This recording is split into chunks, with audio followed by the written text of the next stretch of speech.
अमीर सेठ के जीवन में घटित घटनाओं को दर्शाती है। ये कहानी इंसान की मेहनत, संघर्ष और नैतिक मूल्यों पर आधारित है।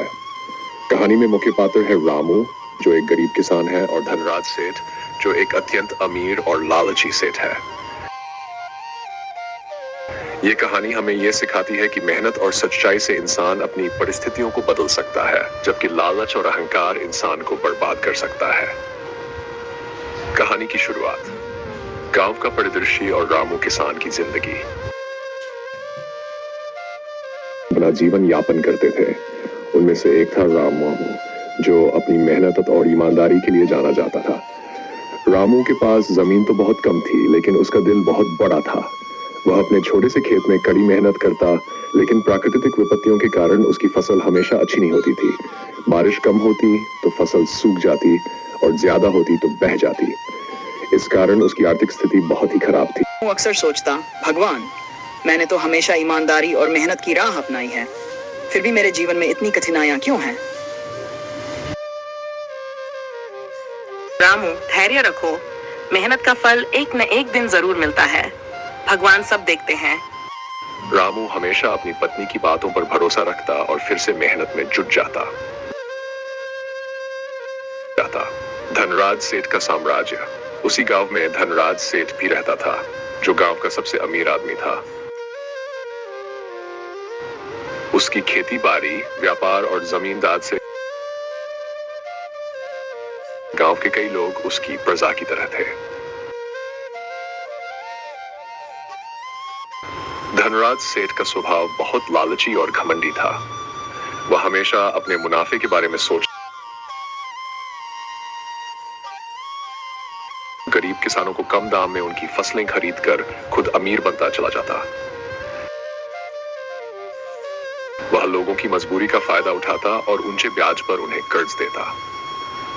धनराज सेठ का व्यापार तो खूब फल फूल रहा था, लेकिन उसके दिल में इंसानियत की कोई जगह नहीं थी। उसे बस अपने पैसे से प्यार था। गांव के लोग उसकी चालबाजी से वाकिफ थे, लेकिन मजबूरी के कारण वे उसे कर्ज लेते रहते थे।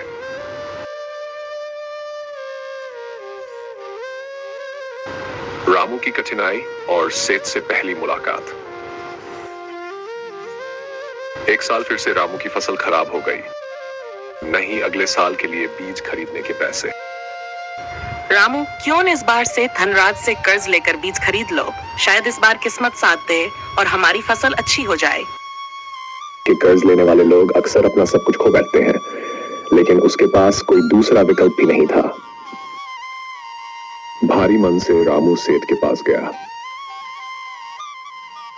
सेठ उसे देखकर मुस्कुराया। रामू भाई, आज कैसे आना हुआ? सुना है इस बार भी फसल खराब हो गई।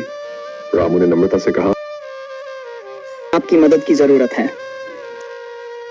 वे कहा, मदद तो मैं कर सकता हूँ, लेकिन याद रखना मेरा कर्ज ब्याज के साथ समय पर चुकाना होगा, नहीं तो।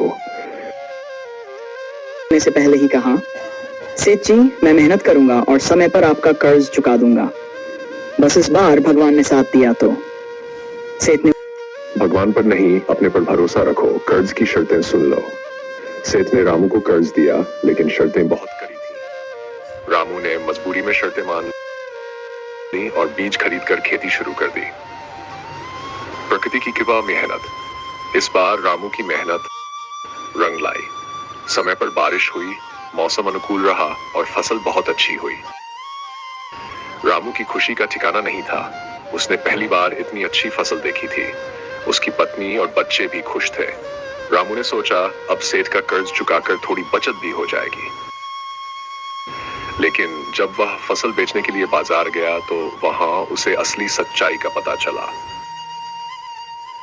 सेठ धनराज ने बाजार में अपनी पकड़ मजबूत कर रखी थी और उसने फसल के दाम इतने कम कर दिए थे कि रामू को अपनी फसल बेचने पर भी ज्यादा पैसे नहीं मिल रहे थे। रामू ने सेठ से कहा, सेठ जी, मेरी फसल अच्छी हुई है, लेकिन बाजार में दाम बहुत कम है। इस तरह तो मैं आपका कर्ज नहीं चुका पाऊंगा। सेठ हंसते हुए बोला, रामू, यही तो व्यापार है। दाम का उतार चढ़ाव चलता रहता है। अगर तुम दाम से खुश नहीं हो तो फसल मेरे गोदाम में बेच दो। रामू के पास कोई और रास्ता नहीं था। उसने सेठ के गोदाम में अपनी फसल बेची, लेकिन वह पैसा भी कर्ज चुकाने के लिए पर्याप्त नहीं था। ने कहा, कोई बात नहीं, अगली फसल में बाकी कर्ज चुका देना। साल भी ऐसे ही बीतते गए। रामू हर साल कर्ज के बोझ तले दबता गया। उसने सेठ को कर्ज चुकाने के लिए और ज्यादा मेहनत की, लेकिन उसकी मेहनत का पूरा फल कभी उसे नहीं मिला। धीरे धीरे उसकी हालत फिर से खराब होने लगी। एक दिन गांव में एक बुद्धिमान साधु आया जो लोगों की समस्याएं सुनता और समाधान बताता था। रामू भी उसके पास गया और अपनी सारी समस्या बताई। साधु ने उसे सलाह दी, रामू, तुमने हमेशा मेहनत और ईमानदारी से काम किया है, तुम्हारी मेहनत बेकार नहीं जाएगी। सेठ के लालच का अंत जरूर होगा। साधु ने रामू को कुछ विशेष तरीकों से खेती करने की सलाह दी और साथ ही उसे समझाया कि वह सेठ के जाल से कैसे बच सकता है। रामू ने साधु की बातें ध्यान से सुनी और वैसा ही किया। धनराज सेठ की बर्बादी और रामू की जीत। एक दिन ऐसा भी आया जब सेठ का लालच उसकी खुद की बर्बादी का कारण बन गया। उसने गांव के सभी किसानों से इतना कर्ज वसूलने की कोशिश की कि लोग उससे तंग आ गए और धीरे धीरे उससे कर्ज लेना बंद कर दिया। उसके व्यापार में गिरावट आने लगी और उसका गोदाम खाली होने लगा। रामू ने साधु की सलाह के अनुसार खेती की और उसकी फसल पहले से भी बेहतर हुई। इस बार उसने अपनी फसल सीधे शहर में जाकर बेची, जहां उसे अच्छे दाम मिले। रामू ने धीरे धीरे सेठ का सारा कर्ज चुका दिया और अपनी खुद की जमीन भी खरीद ली। सेठ अब गरीब हो चुका था, जबकि रामू मेहनत और ईमानदारी से अमीर हो गया। गांव के लोग रामू का सम्मान करने लगे और सेठ को उसके लालच के कारण बर्बाद होते देख लिया। इस कहानी का अंत यही बताता है कि मेहनत, ईमानदारी और धैर्य से इंसान अपनी तकदीर बदल सकता है, वहीं लालच और में बर्बाद कर देते हैं। धनराज सेठ का लालच उसे अर्श से फर्श पर ले आया, जबकि रामू की सच्चाई और परिश्रम उसे एक सफल और खुशहाल इंसान बना दिया। कहानी का संदेश है, लालच बुरी बला है और मेहनत का फल मीठा होता है।